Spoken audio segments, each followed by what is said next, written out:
what harm does your attempt to shut down what words you regard as harmful, what's that likely to produce for harm? Well, none. It's like, oh, really? So you haven't thought that part of it through at all. And you're going to be the arbiter of what's harmful and what's not. And there's no danger in that either, is there?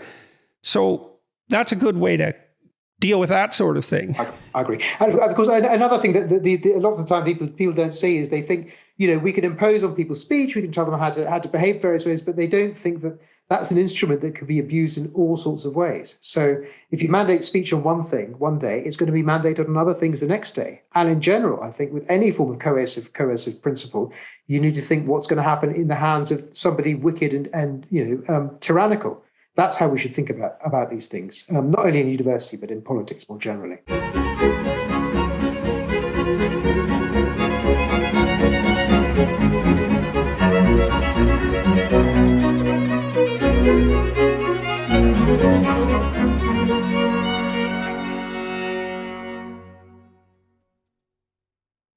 Hello, everybody. I'm speaking today with Dr. James Orr and Dr. Arif Ahmed, both professors at Cambridge University. Dr. Orr is in the Faculty of Divinity and specializes in the philosophy of religion. Dr. Ahmed is in the Faculty of Philosophy and specializes in the study of decision-making in the face of uncertainty, which is a particular interest of mine, and is a leading expert on the philosopher Ludwig Wittgenstein's later work, including his writing on religions. I recently released a discussion with Dr. Orr and Dr. Nigel Bigger, which was well received, and about religious issues and philosophical issues in general, so a more academic discussion. But we decided to follow that up with a talk about some events that occurred in March 2019 when I was disinvited to Cambridge after being invited. We're going to talk about what happened since I'm returning. I'm going to be going to Cambridge and to Oxford for the last 2 weeks of November. So we're going to talk about how that came about the state of free speech at the Academy in general and other general issues. So I'll start by telling the story of the disinvitation as I experienced it. So I was invited to Cambridge by some professors in the Faculty of Divinity to conduct a seminar or to take part in a seminar on Exodus, which was to be a follow-up to my lectures on Genesis, which proved to be somewhat surprisingly popular on YouTube. And so I thought I would delve into Exodus with some of the world's leading authorities to sharpen myself up and then maybe dive into Exodus as a lecture series. Anyways, we had that planned, and then it got canceled because a photograph of me emerged that was taken with this guy in New Zealand. And now that was taken during a meet and greet after my tour lecture. So I went to 130 cities in 2018. And afterwards, at all of them, I had my picture taken with about 100 people, 1 by 1 or 2 by 2, sometimes with families. So about maybe 15,000 pictures, photographs, of which this was one. And so I remember this actually at New Zealand. So this guy came walking up to me and he sort of stopped and he had this t-shirt on and he looked at me sort of questioningly. And it was a t-shirt outlining his criticisms of Islam, of radical Islam as he saw it. And I looked at it and I looked at him, and again, he kind of looked questioning and apologetic. And then I thought, well, that's your t-shirt, mate, and that's up to you to wear that. And so, I motioned him forward and we had our picture taken. And I really didn't think anything of it after that, but apparently many people did.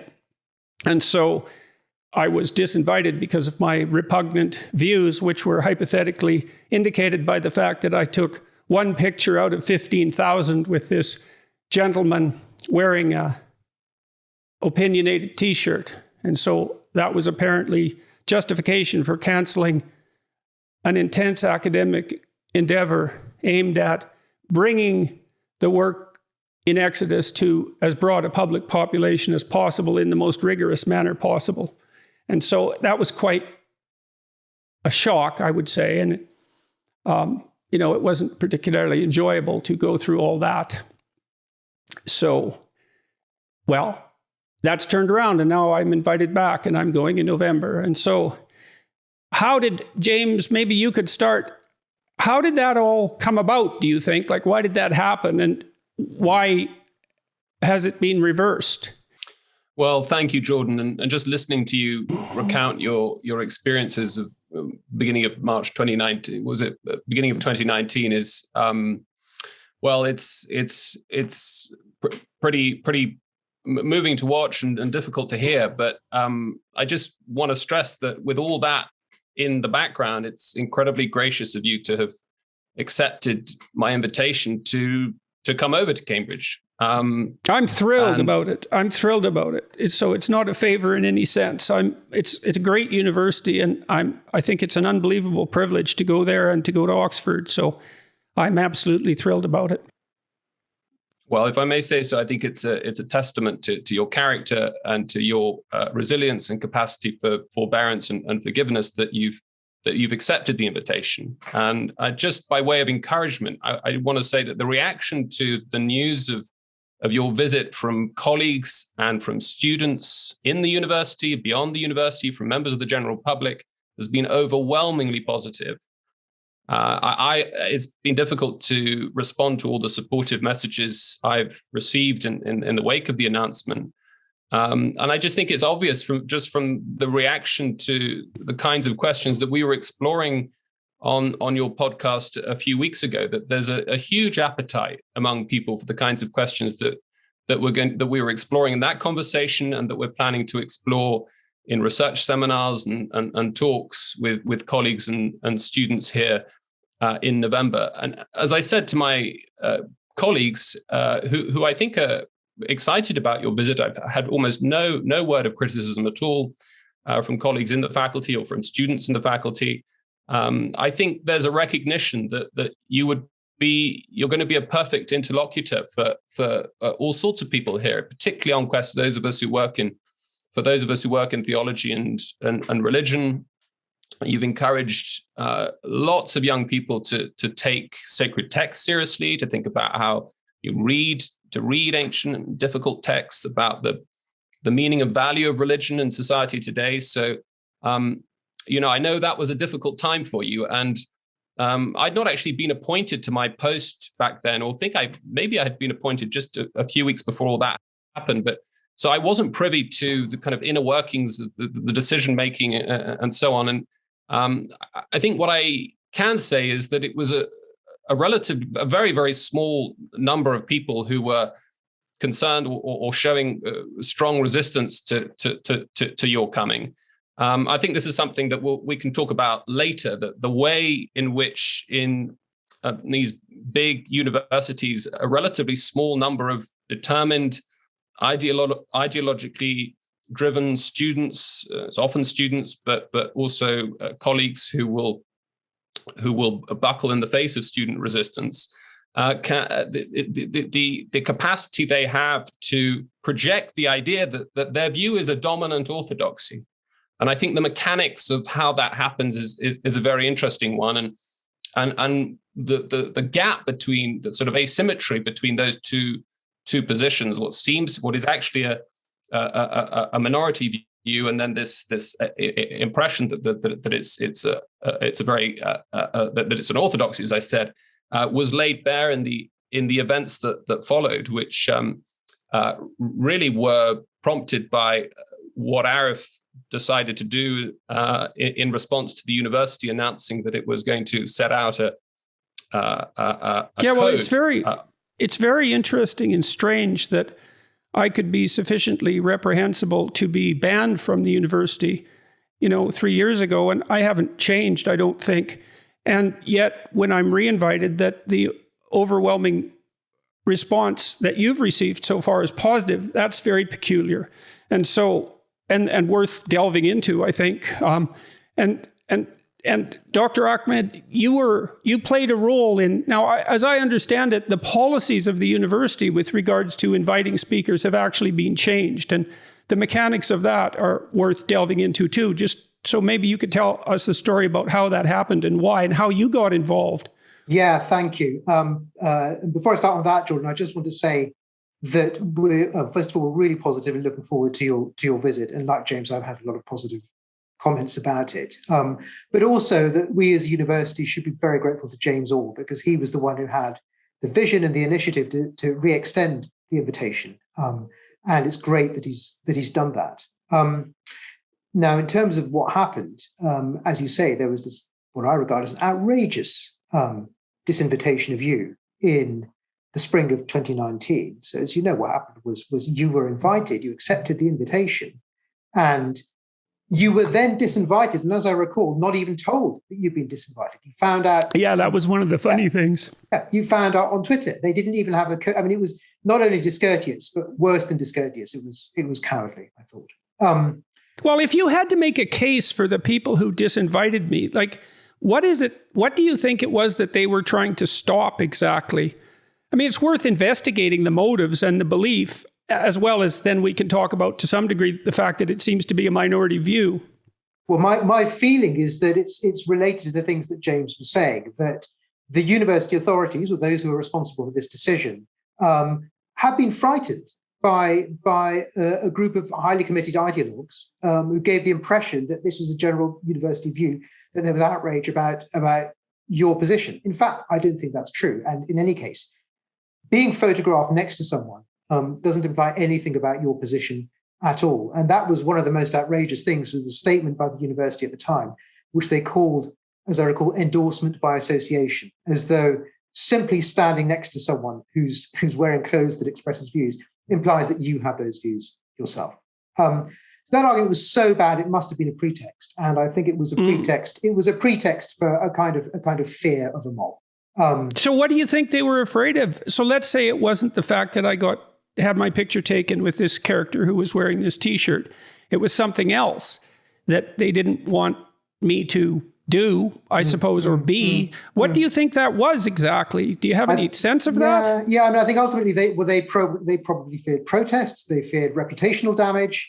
They feared a sense that all the students would think that Cambridge was enabling someone whom these people regard as unacceptable. Those are the things they feared. But frankly, if you're an academic, the one thing that is your job is not to care what the mob thinks. It's not to care, who's going to be upset or frightened by the people you invite. You bloody invite people because they can speak the truth, and you can have a discussion which leads to mutual, understanding and advancement of knowledge. So I think it was and we should all devoutly hope that an institution as august and as remarkable as Cambridge would be a model for courage in such matters, instead of being cowed by a loud, ideologically possessed minority. Because, you might think, well, if Cambridge University can't withstand this, then who the hell can? Well, and that's a serious question. And these things have to be examined seriously. I mean, we need institutions that we can respect and that hold up the standards that have made them what they are. And if they fold, well, how can you expect normal people, say, not to be cowed and intimidated by the same tactics? Absolutely. Actually, there were two other episodes on my mind, one of which sort of confirmed my theory about what was happening in your case, the other of which suggested different sorts of motivations. So one of them was a case that occurred around the same time as yours, which was a case of a research fellow at St Edmund's College here in Cambridge, who was doing research. He was a sociologist, a very well-known, respectable sociologist. He'd had his work profiled in The Economist, in top journals. He was fired because there was a mob protesting about his associations, conferences he'd been to, journals that he published in which other people that they found distasteful had published in, and so on. Again, he'd done or said nothing illegal. That was one case, which again, I think illustrates the sorts of pressures that I think were being brought to bear. And what were the topics for that? The topics of race and intelligence. Yes. Well, the intelligence literature is rough. That's for sure. I mean, the whole thing was so chilling, Jordan, because it was decided by an inquiry that was kept secret. Nobody's going to know what the evidence was in this inquiry. So the whole thing was terrifying.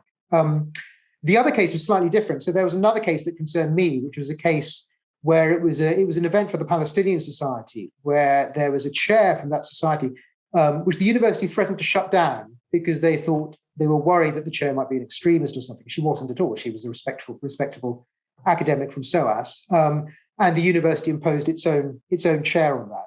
Now, that was slightly different because that was responding to another threat to free speech, which is the government's legislation on prevent and anti-terrorism. But those three events were sort of coalescing in my mind around the time that I tried to change the university's free speech policy. Okay, so let's talk about the change in the free speech policy. What changes did you propose? And then it took a couple of years, as I understand, to really get this through. And I also understand from James that it wasn't that easy to get people to speak in favor of your proposal, but that it was passed, and we need to go into that, by an overwhelming majority of the people who were concerned and able to legislate such things, so to speak, for the university. Yeah, so I can take you through that. What happened was, this was around actually March 2020, so about a year after your case, and the university had decided that it was going to put through a new freedom of speech policy. This was obviously at a time when everyone had other things on their mind, at least in Britain, in March 2020. They didn't offer a vote on it, they just wanted to put it straight through. And it was a policy which I found concerning, especially in light of these incidents. One part of it was that it said that we have a right to free speech, but we must always exercise respect for other people's identities and opinions. Now, that might seem innocuous, but of course, the word respect being so vague can be interpreted. It doesn't seem innocuous to me. Indeed. I mean, it seems terrible because it just removes the first part of protection for free speech. I mean, if you have to be cautious about other people's opinions, much less their identity, well, we should reverse that. Their identity, much less their opinions, is, well, who decides when that's respectful and what? Yeah, it's just weasel words, that. Exactly. And the bit about identities, I bet they had you in mind when they were saying that, actually. But whenever anyone says, I believe in free speech, but, that's a good sign to me that they don't believe in free speech. And that was the impression that this policy gave off. Other parts of the policy, which may not have been directly explicitly new, but which certainly brought you and those other cases, for instance, the Palestinian Society, to mind, were rules which said that the university could stop speaker events if they thought they would threaten the welfare of students. Notice now, welfare is undefined and could be interpreted broadly, and indeed allow the university to stop events under pretty much any circumstances that they like, speaker events, for instance.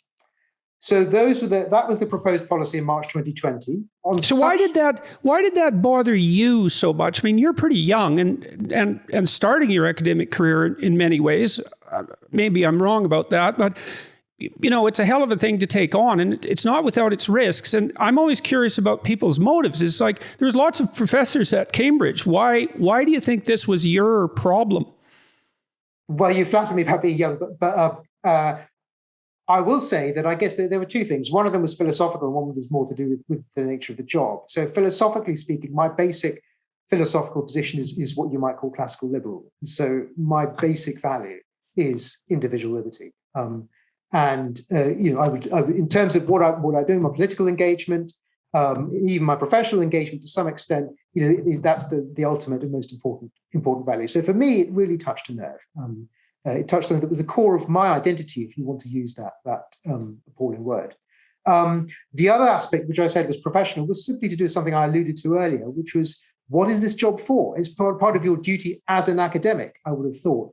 Academics are normally cautious, as they should be, but the one thing that they shouldn't be cautious about is defending the ultimate purpose of the academy, and that cannot be pursued without free speech and without the ability to question freely beliefs that are held by the majority, also beliefs that are held by minorities, and without worrying about who you're going to offend, who's going to be hurt by your words, especially in a subject like philosophy, and I dare say in a subject like yours, and certainly in a subject like James's. You can't have free discussion if every time you talk about something, you're frightened that you're going to offend the other person and then they might report you and you might get in trouble. I can't do my job. I don't expect James can. I don't expect you can if discussion is curtailed in that way. So no scientists can, because that freedom of inquiry and the freedom to upset traditional truths, let's say, well, in a really fundamental sense, that's what science is all about. And as let's say a creative scientist, you're always working against what's established, because otherwise what you discovered wouldn't be new. And you're always going to be facing people who are upset for one reason or another by your hypotheses and your research. So it's not a side issue here. It's crucial to the academy as such. Yeah, absolutely. It's absolutely. But that still doesn't explain why you made it your problem, say, when so many people were perfectly willing to remain silent. Well, one thing I would say was that I was slightly surprised when I wrote. So after the university's policy came out, there was a discussion. What's called a discussion in Cambridge University really means that you write a paper and it's published in the university magazine. And so I sent a short paper off proposing some changes to these policies and stating my objections. And I had expected, this being Cambridge University, that many other people would do the same, because I didn't think I was alone in being concerned about this. Nobody else did. So that was the first point at which I realized. So there was no real bravery on my part, because I had expected at that point that a lot of other people would be jumping in. Nobody did. So that was the point at which I realized that I was perhaps more isolated than I'd expected. To go back to your question about motivations, I mean, I don't know what more I can tell you. I mean, these are things that matter to me. I don't really care if anyone else is doing it or not. And did you face any trouble? So you voiced your opinion and you wanted to modify this document, which had, let's say, politically correct underpinnings. And did it cause grief for you? Were people outraged by what you said, or did things proceed as a matter of course? Well, it was interesting. So some people wrote to me. In fact, quite a few people wrote to me at the time saying that they agreed with my concerns, which sort of made it even more surprising that nobody had actually said so in public. Some people wrote to me saying they agreed with my concerns but weren't willing to say anything in public. James was, as always, was brilliantly helpful. James has always been really supportive, and James has been publicly supportive throughout this process. But it's because there have been a few courageous people like James and a few others, in Cambridge at that stage. That was definitely a big help. So there was some support. I also had people warning me. So I had people saying, you might get some kind of disciplinary procedure, you might get some kind of investigation. I didn't expect anything at that stage, and indeed nothing happened to me at that stage. And I'm pleased to say there've been no investigations or anything of me since. So that's really interesting in two ways, isn't it? Because it shows you how loath people are to do this because they're afraid. And we shouldn't make light of that, because this is actually no fun.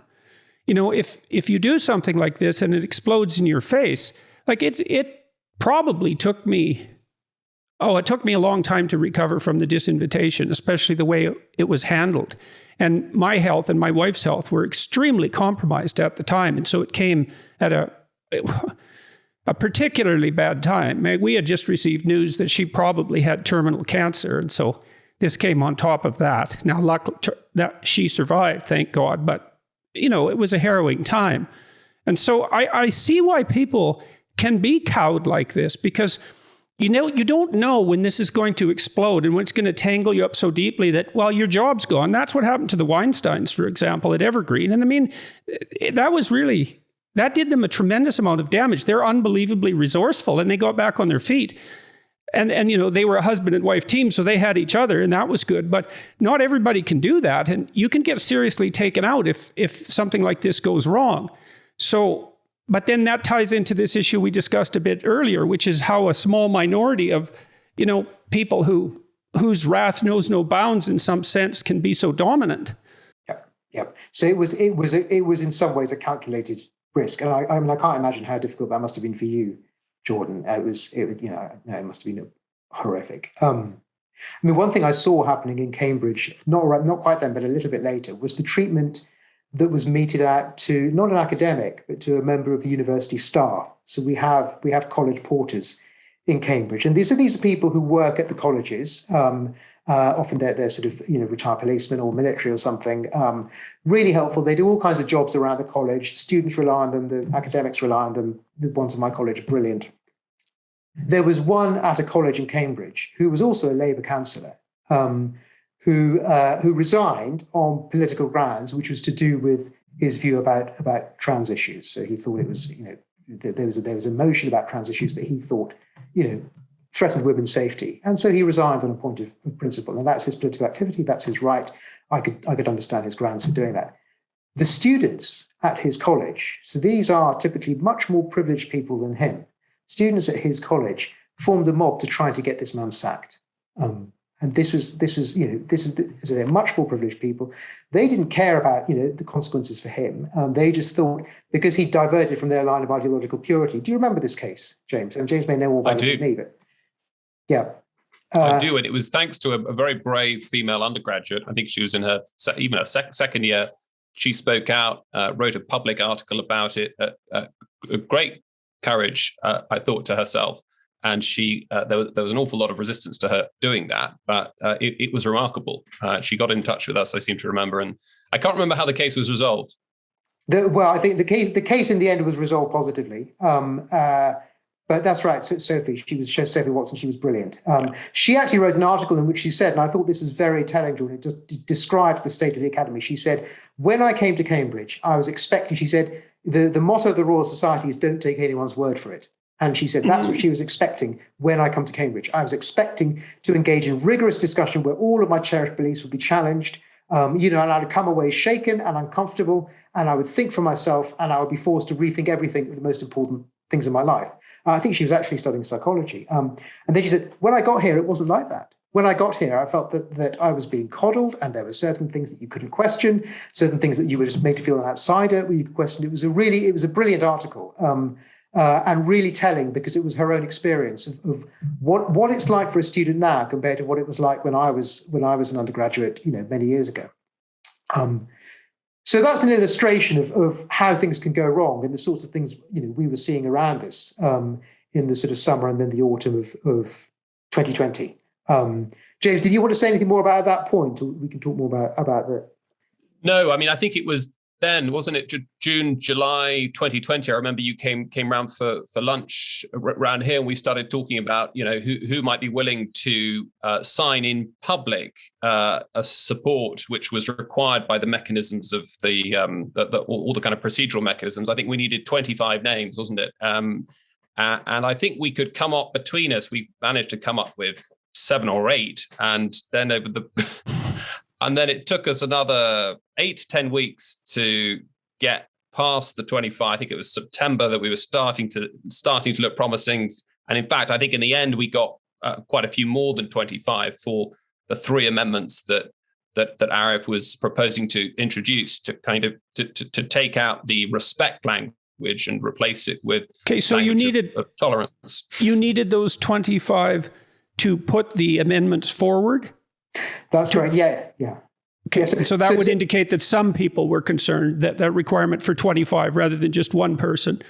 And it was hard to get 25. Yeah, it was. It's telling. It's telling that actually. There might have been 2 reasons why. One reason why it might have been because it was a trivial issue and nobody cared about it. Who cares quibbling about a few words? Mm-hmm. Another reason, which I suspect was, which turned out was the more likely explanation, was that actually a lot of people were afraid to sign something in public. So why do you think it's not trivial? And why do you think that argument's invalid? And the reason I thought the argument was invalid because the additional evidence that I got after the vote, because the vote actually had a very high... a lot of people bothered to vote on this, and they bothered to vote for that change. If it had been a trivial thing, nobody would have cared to vote. So that was one bit of evidence. The other bit of evidence was the testimony of the people who wrote to me or who I called up at the time. And James may have got this as well. People who were saying, look, we support this, we can see what you're doing, and we can see why it's a concern, but I just don't want to get involved in this kind of fight right now. Getting involved in this is going to be too difficult for me right now. I'm up for promotion right now. Yeah. I don't want to face all of these things. So yeah, well, you practice what you become. You become what you practice. And, and this is something I learned as a psychologist. And I think maybe it was part of my temperament to begin with, is like, if you put off fights, they don't get better, not usually. They usually get worse. And maybe you think, well, I'll be in a better position later. And you might be, but probably you won't. And so that notion that it's not a good time, fair enough. I hate conflict. I really hate it. I'm not built for it temperamentally. But I've learned through painful experience, I would say, and not least as a clinician, that when you see the elephant's trunk under the rug, you can infer the rest of the elephant. And it's going to get bigger as you feed it with your stupidity and your withdrawal, and you let whatever it's feeding on continue. And it's extremely dangerous. You see this reflected in ancient mythology, actually, quite nicely in many in many situations. You see that in the Mesopotamian creation myth, where a dragon grows in the background, essentially, that threatens to swamp everything. And that's eventually defeated by a great, Marduk, as it turns out. This is a very old idea that little things left grow in the dark and get big. And so it's not really a very good reason, and especially if your conscience is bugging you, because it's something that looks into the future and says, well, this is kind of small at the moment, but. Yeah. No, that's right. Yeah. And actually, go on, James. Well, I was just saying, I remember reading that there's a kind of Babylonian creation myth, I think, isn't it? But that sense of things just growing with a kind of gathering a momentum of their own is something that we've experienced a lot of. I think there's been some work on this in sociology. I think they call it the spiral of silence. I can't remember her name, Elizabeth Neumann or Noel Neumann, and the basic idea is that fear of isolation, social isolation, ostracism is like a huge motivating factor in a person's behavior. And there's two great fears, right? That's one is being isolated and thrown out of the group because then you die, and the other is biological catastrophe. Those are the two big classes of fears that you see as a clinician. Right. So that's the animating idea. And then the spiral starts, the monster starts to grow when some people notice that their opinions are spreading fast. And that gives them a kind of confidence to double down and express themselves more confidently. And then on the other hand, people who disagree with those opinions see that their views gaining less traction and they stay silent because of the fear of social isolation. And then they get weaker. They get weaker, and of course, yeah. And a lot of these people, so go on, James. Well, I was just going to say that, social media and those sorts of things, that obviously all the network effects from that accelerates that. And so and what happens is that people just get very bad at judging what the real spread of opinion is in a social environment. And then it's a dynamic process. It's a spiral. And so you get a spiral to the point where what is a confident minority position becomes this completely unassailable orthodoxy. And I think that's one reason why, in the case of what was started to happen in Cambridge in the summer of 2020 and leading up to the vote in December, is that what we saw was that although there was deep reluctance among colleagues who struggled to get more than 25 votes to sign in public Arif's amendments, when it came to the vote, which crucially operated via a secret ballot, so you were allowed to measure opinion by people voting from within the closet, as it were. And as soon as that mechanism was allowed to operate, you suddenly the spiral of silence just, as it were, the monster explodes. Right. So that's really interesting procedurally as well, because these sorts of positive feedback loop phenomena, you see those in clinical therapy too. So, for example, when people start to get depressed, then they withdraw and they stop socializing, say, and they stop engaging in the activities that bring them meaning and joy. And so that makes their depression worse. And then they're more likely to withdraw again. And, it's probably an example of something like the Pareto principle operating again, right? That things can spiral up very, very rapidly and dominate, and they can spiral down it's nonlinear on both ends. Yeah. And there's some truth to that kind of process that underlies all sorts of phenomena. So that secret ballot issue, that's really relevant for bringing something like this to a halt. Yeah. I think. Go ahead, Arif. Okay. No, I was going to say one part of that isolation process also, I think, is certain kinds of social interactions or professional interactions. And what I mean is the experience of being in meetings, for instance, departmental meetings or college meetings, where probably a lot of people, there'll be some mad or insane proposal, I don't know, to say we're going to remove all pronouns from our policy, or we're going to have this change to the syllabus or whatever. And everybody, or maybe most people in the room, were thinking this is nonsense, but I'm not going to say it's nonsense. And they left the meeting thinking they were the only person who thought it was nonsense. Because nobody spoke out, and the thing was not decided by a secret ballot. If it had been decided by a secret ballot, as was the case, as James says, in December, suddenly you had thousands of people realizing that they weren't alone.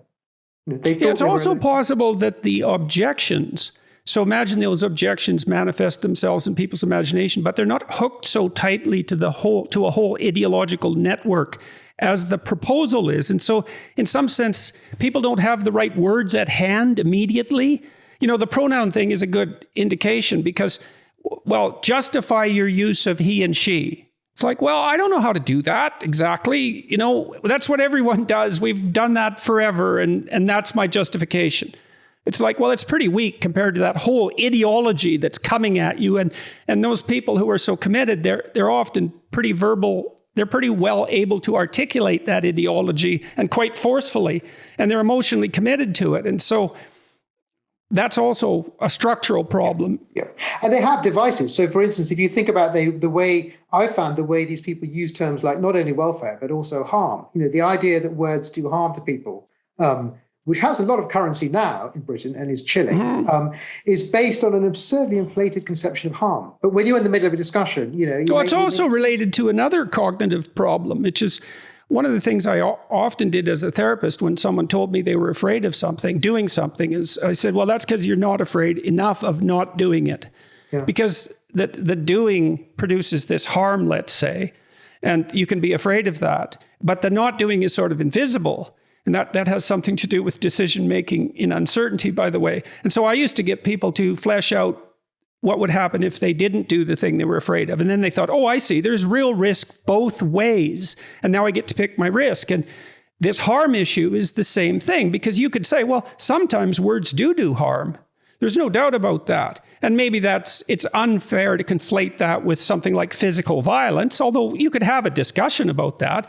But the question that isn't being asked then is, well, what harm does your attempt to shut down what words you regard as harmful, what's that likely to produce for harm? Well, none. It's like, oh, really? So you haven't thought that part of it through at all. And you're going to be the arbiter of what's harmful and what's not. And there's no danger in that either, is there?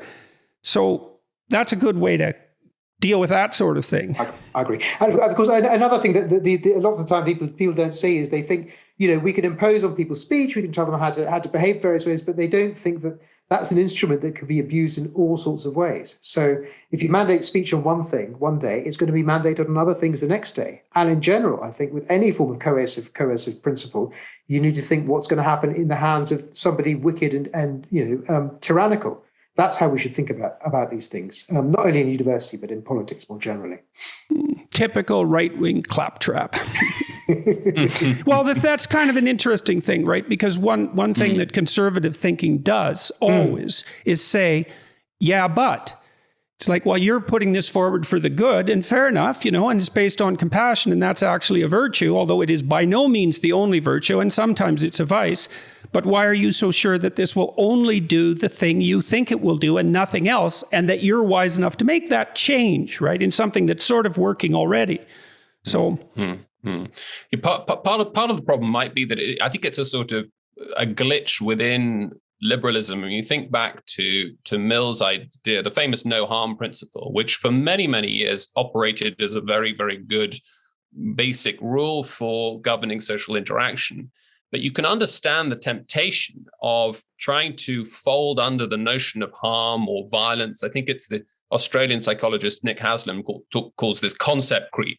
You can see that the sort of the power that comes from leveraging these concepts, particularly when an institution is caught in the headlights of a Twitter mob or whatever it might be, that there's sort of threat to the harm, there's harm or threats of harm or violence to the person, which are, in the end, I think I take your point, Jordan. There may well be certain situations in which use of speech can be thought of as inflicting harm, but that is something that society and the legislature in that society needs to deliberate upon and decide. And we all accept that freedom of speech is not an unqualified right, and indeed academic freedom has proper parameters imposed as well. Well, we could also be grown up and say that it's dangerous but necessary. It's dangerous, but necessary. I think that the danger comes in when what counts as harm is being subjectively determined. And so this notion that started to gather steam in the last few years, this idea of a microaggression, which in effect is an aggression or a claim that harm has been inflicted on a person that is subjectively determined. That is to say, it's in principle not an offense that could be explored in any kind of forensic context by a jury or a judge. That is to say, the only evidence that of the harm that could possibly count is the subject saying, "You've hurt me." And so the danger of the language that Arif was protesting against, the identitarian respect language, is that it effectively conferred a veto on the most psychologically fragile person in the university, and who could simply say, and there would be no way of establishing whether or not they were sincere with that. They'd have to be just simply taken at face value, that this person, the invitation to this speaker troubles me, upsets me, does me harm. Yeah, well, that's interesting too. Like, imagine you take that hypothetical sensitive person. It might not be in their best interests to actually grant them that sort of veto power, because one of the things you do with someone who's really depressed or anxious is actually, especially if you're working as a cognitive behaviorist, let's say, is you get them to look at the thoughts that are upsetting them and maybe modify the ones that are making them sensitive beyond what is good for them. And that's also, to some degree, judged subjectively by them. And so it isn't necessarily the case that protecting people in that manner and giving them that sort of power is actually in their best interest. So it reminds me of that insight of Jonathan Haidt and Greg Lukianoff in their 2017 Atlantic article that became The Coddling of the American Mind, where one of the three principles I think Jonathan isolates is a sort of inversion of the Nietzschean idea that, what doesn't kill you makes you weaker. That is to say, anything that the sort of harm or violence that sort of any kind of threat it's not something that can toughen you up. It's not an opportunity to try and strengthen your character or to develop resilience. And I know that I think this is something you've touched on. Well, that's also a huge part of what universities are doing for their students, if you think about it psychologically. So we could talk about people who are hypersensitive to anxiety and depression. Let's say they're higher in neuroticism. Well, one of the things you want to do when you get educated is arm yourself with defenses, and I mean practical defenses, both ideational, so the way you think and the way you act, against that kind of onslaught. And education can really do that, right? Because you're quicker on your feet and you know more. And also, if you're trying to reduce someone's anxiety and depression and they're temperamentally tilted that way, what you actually do is gradually expose them to the things that they're afraid of. You don't protect them more and more and more, because that actually makes that positive spiral descent into depression and anxiety worse. So the idea that you should remove everything that might threaten someone's identity and you should make that a university-wide policy is actually exactly the opposite of what you should do, speaking clinically, if you're trying to help people become more resilient. This is a serious issue. And obviously, this is all serious. But the fact is, universities in the UK are to some extent going in the opposite direction. So they do have, as James points out, this category of what's called microaggressions. And these are things which can even be a matter for disciplinary action if you're reported for it.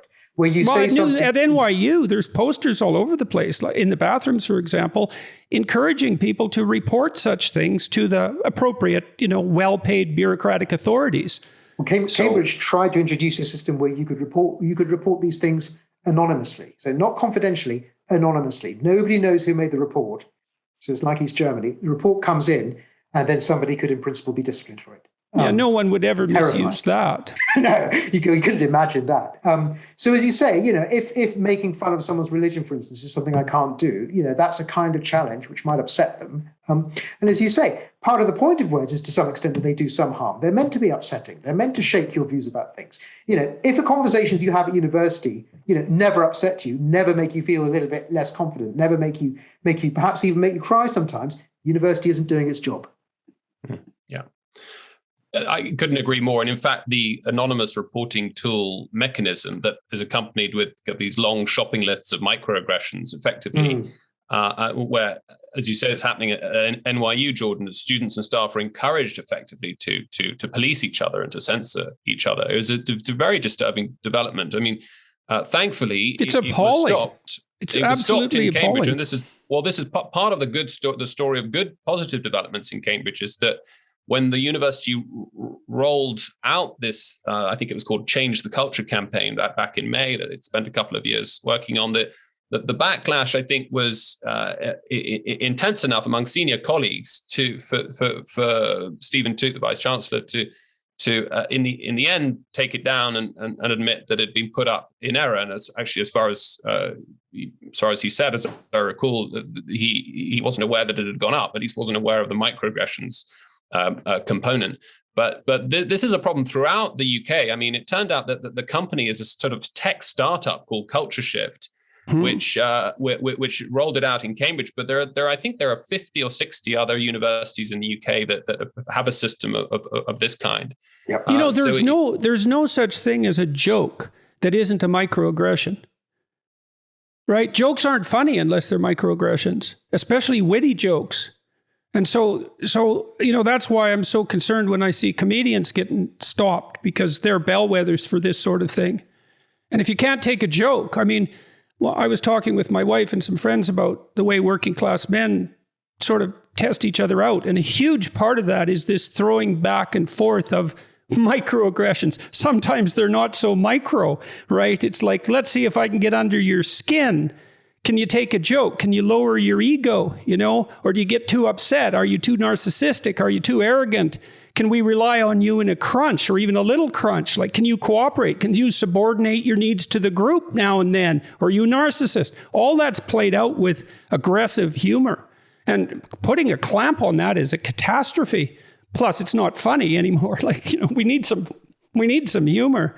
I think there are different subcultures where you get different kind of equilibria here. So there are some cultures, like, as you say, in barracks, for instance, also in Roman times. Hume describes, as Hume says, Roman people were very rude to each other from what we know of their conversations, compared to even high and low ranking people. They were not afraid to be rude to each other and make fun of each other, compared to how we are in our society now. Other ones, military environments, I think, are like that. Some environments I was in when I was a child, these are equilibria that societies can end up in. And there are other equilibria which are much more coddling and much more timid. And it seems the fear is, as you say, we're going to end up in one of those where and those are authoritarian. One of the things I learned as studying psychoanalytic thought mostly was the notion of compassion as devouring. And excessive compassion is a vice, and it becomes totalitarian. And no one that I know of yet has had a serious conversation about female totalitarianism. And that's a conversation long overdue, because females are now part and parcel of the general political culture in a way they haven't been in many societies for a very long time. And so this totalitarianism of compassion is no joke. It was Freud's primary concern. That's the Oedipal mother, fundamentally. The expression I've heard used in a lot of places for this is what people call soft totalitarianism. So it's cuddly totalitarianism. It's not the jackboot or the prison. It's the smiley emoji and the not hurting people's feelings. But the result is the same when it comes to free speech and argument and the truth and just having rational discourse, because so much of it is suppressed. So that's what we're fearing. But as James says, there are reasons for hope when you compare. So as James was talking about the microaggressions episode in Cambridge, the backlash against that, I mean, I don't know what you think, James. My impression was the backlash against that was much more quick and public than it was against the free speech policy a year and a bit before. So that so you might have opened a door. The culture, to some extent, seems to be improving a bit. People seem a bit more confident to speak out. James, I don't know if that's your impression. Yeah, I mean, I think you're right. I mean, I think on the one hand, it was distressing after the scale of the vote and the clarity with which the views of the majority of staff, or the majority of those voted, and I can't remember what the margins were. It was about 85% voted for the tolerance language over the respect language. It was depressing that barely 6 months later this campaign has rolled out that just seemed to be antithetical in every conceivable respect to what that to the views that were expressed at the ballot box in December. But as Arif said, the sort of the grassroots resistance to it was much faster. I mean, it's true, I think that, and this might have been to some extent true of the vote itself, that one big difference from 2 or 3 years ago with the rescission of your invitation, Jordan, is the extramural support that we've had outside the universities. So the public awareness, public attention, and public concern, taxpayer concern, has been much more focused on the problem of the crisis of the perceived crisis of the university. And so there was quite a lot of press coverage. I remember around about end of May, beginning of June when this was happening, and I think that must have put a lot of pressure on and brought about an immediate and dramatic institutional response that I don't know what Arif thinks, but I think would have been very, very hard to achieve just internally by writing letters and complaining using sort of ordinary procedures. So I think that would have that played a big role. And I think people are starting to understand to some degree that these obscure goings on in universities move downstream with incredible rapidity. When I first made that observation, not that I was the first to do it, that the general public should be concerned about these strange academic ideas, it seemed like I was overreacting, but everyone's learned in some sense since then. What do they say? Politics is downstream from culture, and culture is generated in the universities for better or worse. And so what happens on campus doesn't stay on campus. Yes, exactly. Unlike Las Vegas, right? And I wanted to clear something up because earlier you pointed to the utility of anonymity in a vote, right? But then you criticized anonymous reporting. And so I want to clear that up. So it's way different because anonymous reporting is one person, and that can easily be someone who's quite malevolent. And if you don't think people like that exist, it's just because you're naive. They can use that as an unbelievably powerful weapon to take down in a very painful way anyone they want. Whereas if it's a vote, and we should talk about the vote, because my understanding is that thousands of people voted on this policy. So who were those thousands of people and how did that come about? Well, it was, I mean, you're quite right about the distinction, first of all. I mean, the point about anonymous reporting is that if someone reports something anonymously, you can't come back to them to check their evidence. The person who's been accused can't even face their accuser. So there's no possibility of due process. With the anonymous voting, so the turnout was about 1,500 people, so it's about 30%, which doesn't seem that high, but actually it was very high by historical standards. So I've been looking back over the last 3 or 4 decades and votes, and I couldn't find one where there was such a high turnout and such a decisive margin, actually. So it was a big result, especially given that it was taking place during the lockdown, I believe, or taking place at the height of the pandemic. So the people who were voting, they were all academics. Cambridge is unusual in British academia and maybe unusual in Western academia more generally, in that it and Oxford are both self-governing. And what that means is that it's the supreme body that decides what it does is the sort of main body of senior academics. So all lecturers, professors, and so on. And there's about 7,000 of those. That's called Regent House, and that has supreme authority. Now, there is an executive body called the Council, which handles most day-to-day business, and the Council often makes proposals on which there is no vote, unless it doesn't propose a vote. And one of the telling things was that the Council put forward this proposal, which was on a matter of fundamental value. I can't think of anything of more importance to a university than its view on freedom of speech. It put forward this change. It did not offer a vote. When I made my objections, it did not offer a vote. When I made my objections, it didn't negotiate. It didn't say, well, I can see the point of this. Maybe we should have a wider consultation. No attempt at consultation, no attempt at a vote. It just tried to push it through. So the difficulty was in getting a vote in the first place. Once we got a vote, as it turned out, things worked well. But the difficulty was in getting the vote, and the vote was conducted by senior academics. So people like me, James, you, if you had been in Cambridge.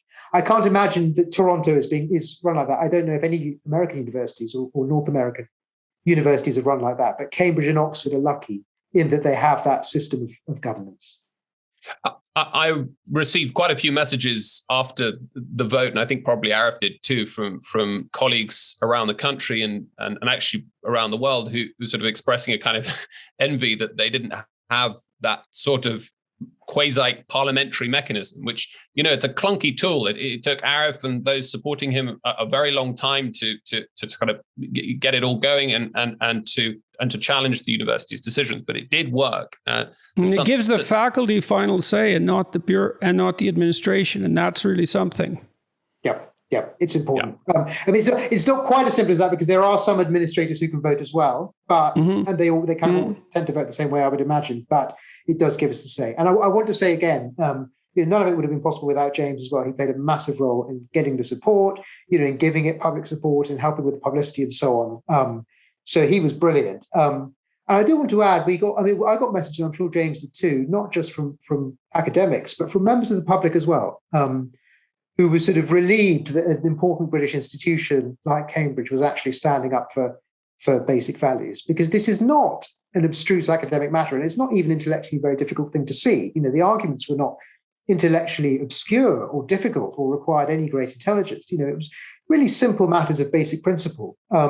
So I think it would have been a disaster, I think, if Cambridge had not supported this. I wanted to point out something else to clarify something that you just said when we were talking about anonymous reporting and differentiating that from anonymous voting. You said, well, this anonymous reporting circumvents due process. And you didn't say that very loud, and we just went on. It's like, no, we're going to say that again. This anonymous reporting circumvents due process. It's like, what the hell's up with you guys? You're doing an end run around due process. Who the hell do you think you are? Exactly. Due process. It's like, God, how long has English common law been working out due process?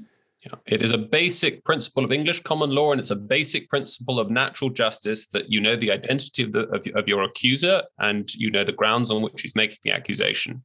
And these mechanisms that are introduced, often without any kind of scrutiny at all, cut completely against that principle. Yeah, and they're designed to. So, because with that sort of thing, there's, I always prefer to presume ignorance and not malevolence. But when something like that happens, there's something damn ugly going on way down at the bottom. So what's worrying is that it's across the, as James was saying, it isn't just in Cambridge where we managed to stop it. This firm, which appears to be running this platform, this kind of snitching portal or Stasi portal for making anonymous denunciations, has been bought by about 50 or 60 universities across the country. I remember someone saying to me when I was protesting against it in Cambridge, and they said, well, look, most universities in England have got it. Why are you so bothered whether we get it? As though it was a perfectly normal, acceptable thing that we should, as you say. Oh, good. So now we have an automated system in place in 60 universities in the UK to circumvent due process. I think some of them, to be fair, I think some of them are ones where you can the only thing you can submit anonymously is a report on which no formal action is taken. So you just tick some boxes and nothing happens. But there are some where it goes further. So it's terrifying that we're at that state in universities of all places. Yeah. Yeah, there was a report done last December by Civitas, which is a sort of right-leaning think tank, with a very, very good report on the state of academic freedom in the UK. And I think they found, have a look, 83 out of 140 UK universities were found to have some kind of anonymous reporting system. So it's very, very widespread. And it's a huge issue, very, very concerning. And I think that, as Arif says, a lot of it may well be well-intentioned, but I think the point is that it starts off processes and procedures, disciplinary procedures, where the end result may not be anything at all. It may just be a few weeks of having to go and, see the chair of your faculty, or go to see some committee, or you'll have to pay trips to HR. But as a colleague of ours says, it's the process is the punishment. Yeah, exactly. There's nothing trivial about any of that. That's awful. When that happens to someone, it's so awful. It just, does them in. Toll. You bet. Takes its toll. Yeah. And it puts a shadow on them. Right. And it has a chilling effect as well. When you see it happen to one person in your department or in your university, you just watch yourself that you don't say things like that, again, or yourself.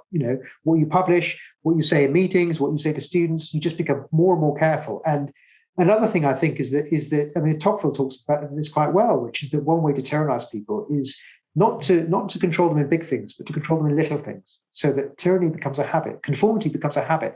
Every time you say something little, some small interactions, you're constantly looking over your shoulder, worrying whether to say this or not. That, Tocqueville said, is the most efficient way to turn people into sheep. Oh, it's also sort of, in some sense, the ultimate reach of totalitarianism, because your life is made out of small things. Big things are rare and seldom. And so having to watch that, well, I have to say to watch your sense of humor, for example, and fair enough, you can cross the line, and an astute person reads the crowd properly. But you see great comedians, man, they're right on that edge, right? They're right at the point where they shouldn't be saying what they're saying. Well, and some of them far past that line on purpose, but everyone knows. But to chill that is to take almost all the fun, the dynamic fun out of social interactions, that spirit that's a free spirit, and that makes all that partly what makes life worth living. It's terrible that these things are happening. And it's more terrible that the universities are doing it. How shameful. So, okay, so of this, about how many of the 7,000 eligible people voted, do you know?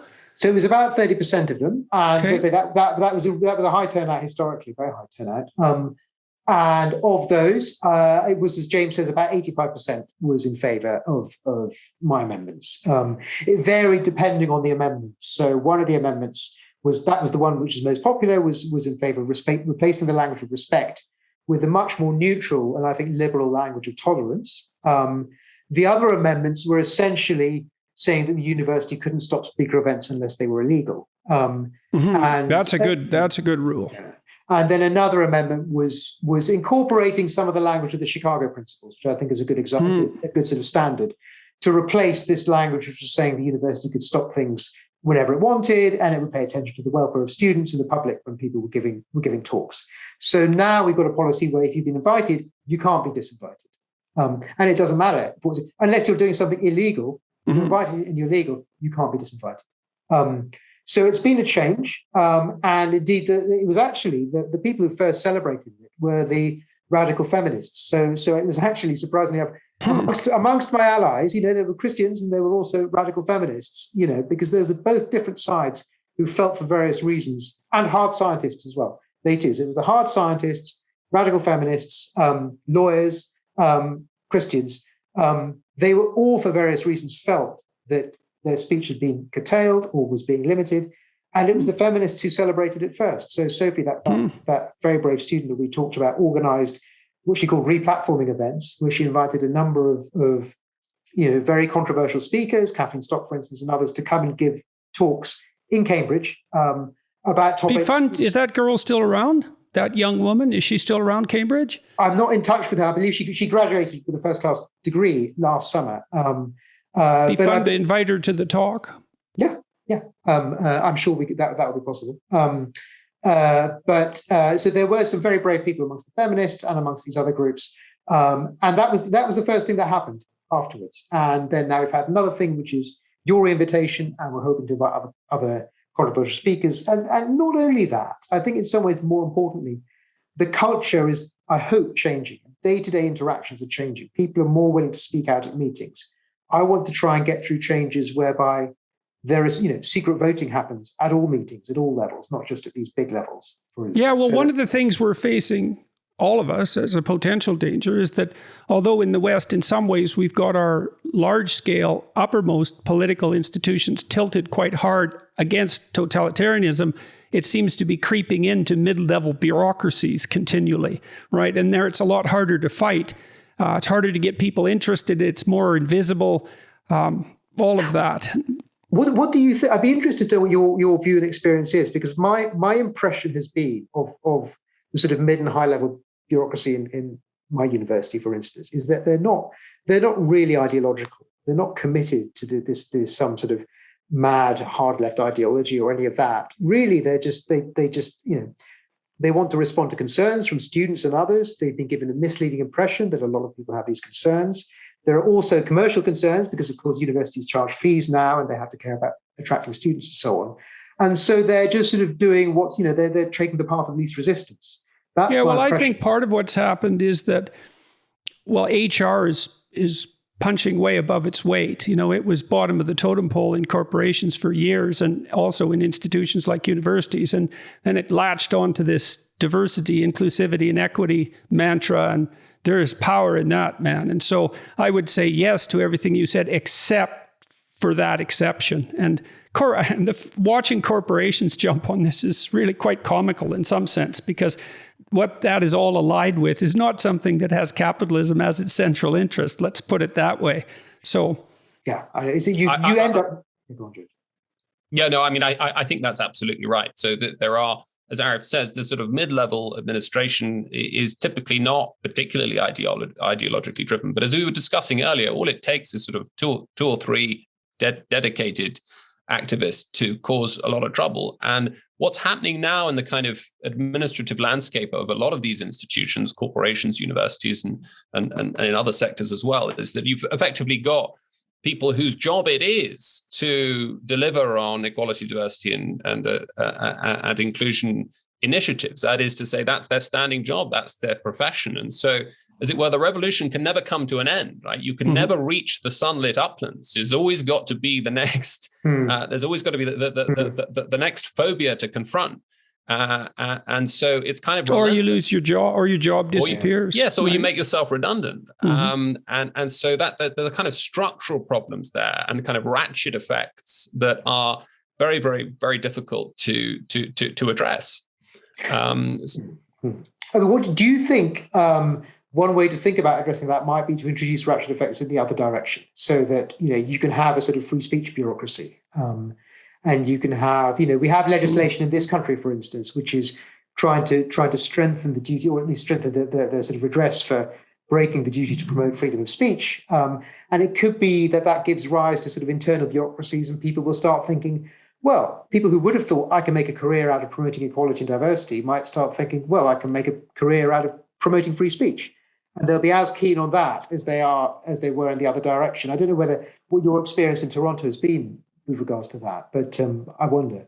Well, I can't really say, because I haven't really been part of the university in any real sense, I would say, in any profound sense, since 2016, since all this blew up around me. So, I'm out of the loop.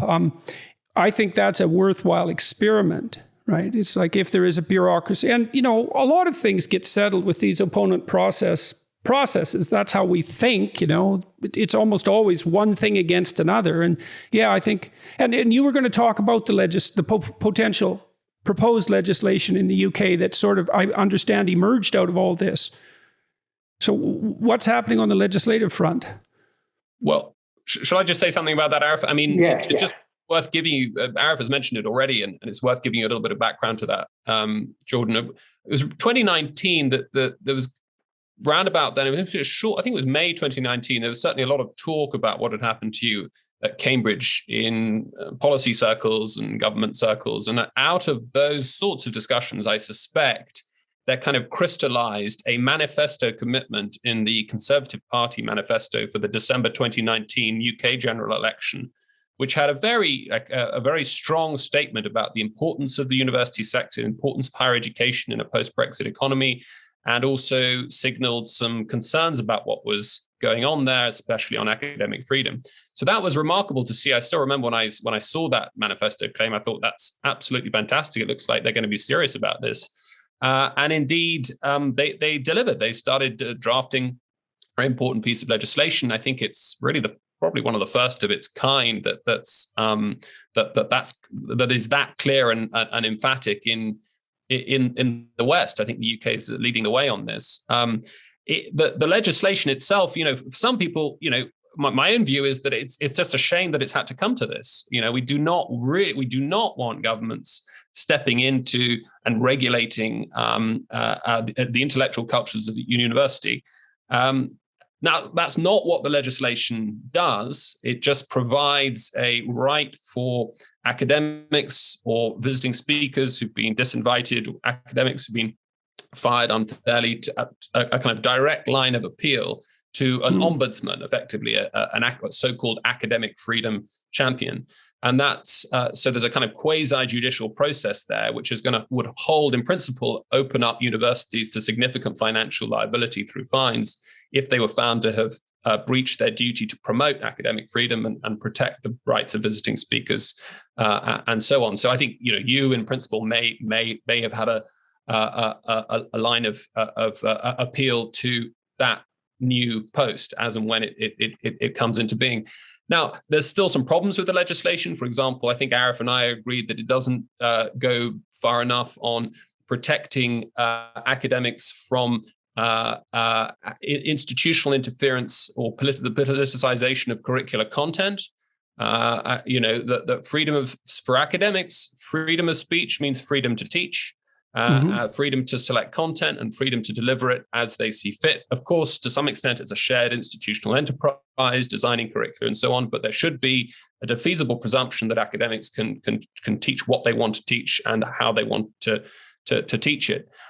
Nevertheless, I mean, I think it will. I hope shift the culture in some of the ways that the equalities legislation shifted the culture 10 years ago. And even if it may be imperfect when it gets royal assent, nevertheless, I think that it will make vice chancellors and senior university staff throughout the country sort of sit up and realize that there are consequences to continuing to allow this culture to flourish in I think it's surreally appropriate that initiative came from the Faculty of Divinity at Cambridge. That it can be traced at least to the events, perhaps the events that took place there.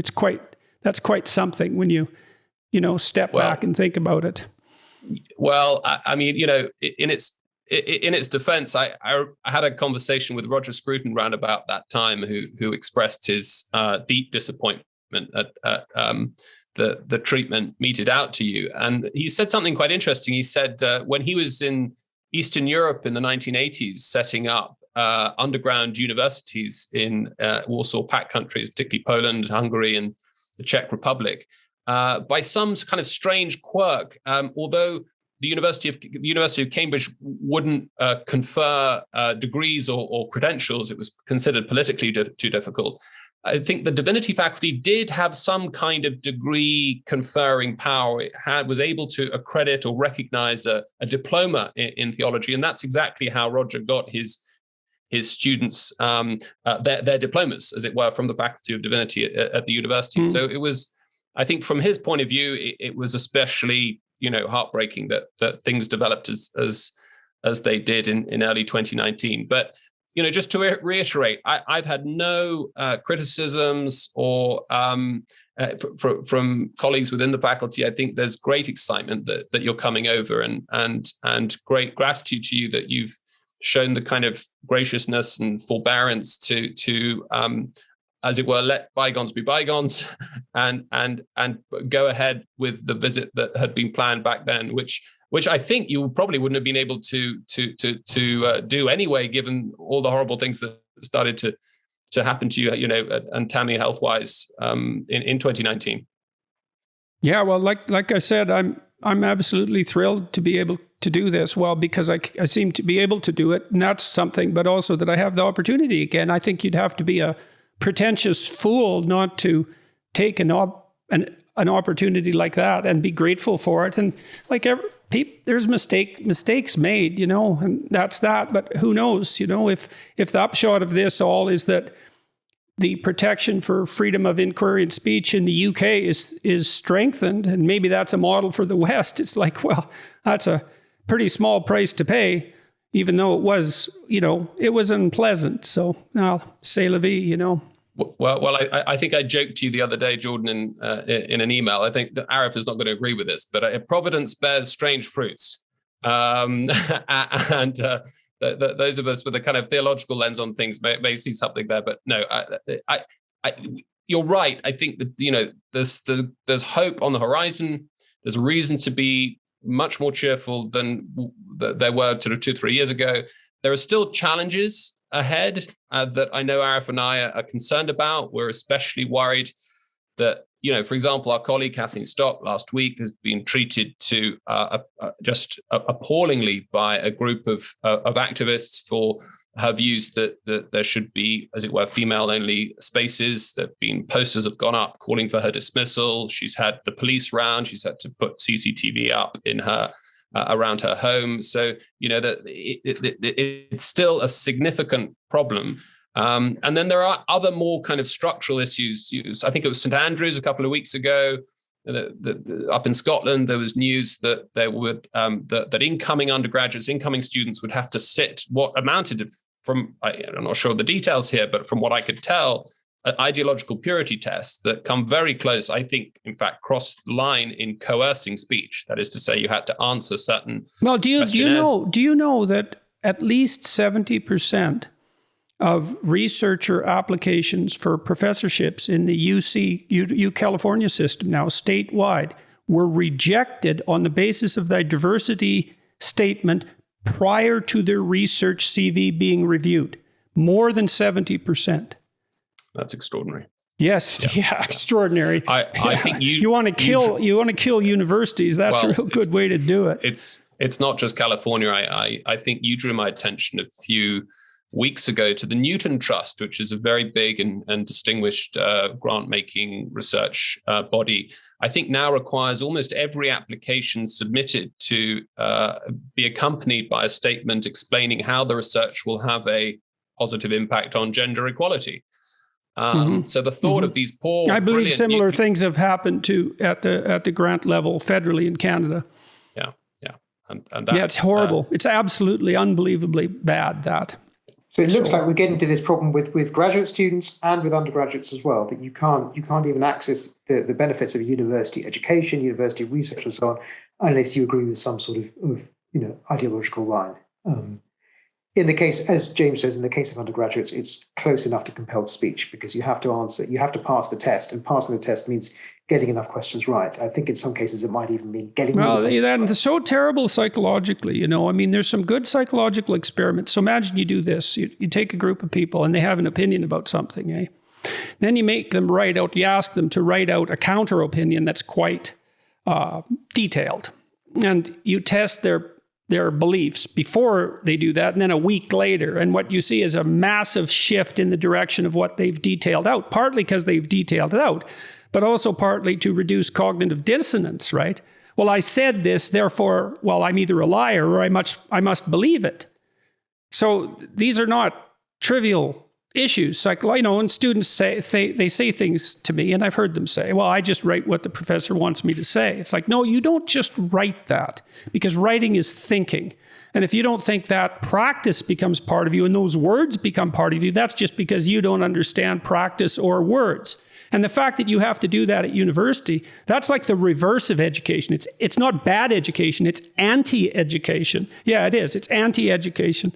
That's a really excellent point, actually. I mean, I remember William James talks about that as well, the way in which the direction goes the other way. It's from the things that you do, so it feeds into what you think. So that they're real. That's like a basic principle of behavioral therapy. It's the action. The cognitions, so to speak, are secondary, and not always, but of course they're secondary because, the prefrontal cortex grew out of the motor cortex, and action is everything. And so abstraction follows in the pathway of action. Hopefully, we'd be in real trouble if that wasn't the case. So, but yeah, it's appalling. And that universities are doing this, it makes me ashamed to be part of them. It's so, and then I see students or listen to them, they've been educated like this, and it's just like, it's this grating noise that they're emitting that just hurts my soul.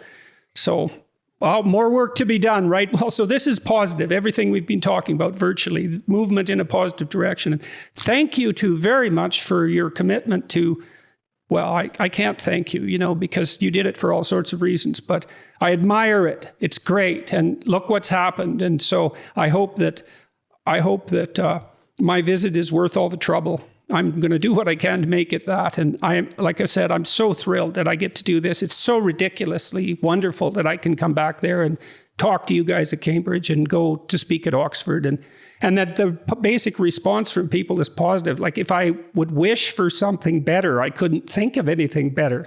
So It's been a terrific response, and we're so thrilled that you'll be coming, and I think it'll be really positive. You know, the students here, the staff here, everyone is going to learn so much from the discussions that we'll be having. So that's excellent. God willing, and all that. Well, thank you very much, gentlemen. I'm very much looking forward to meeting you. Dr. Ahmed, thank you for talking to me today. James, it was a pleasure as always.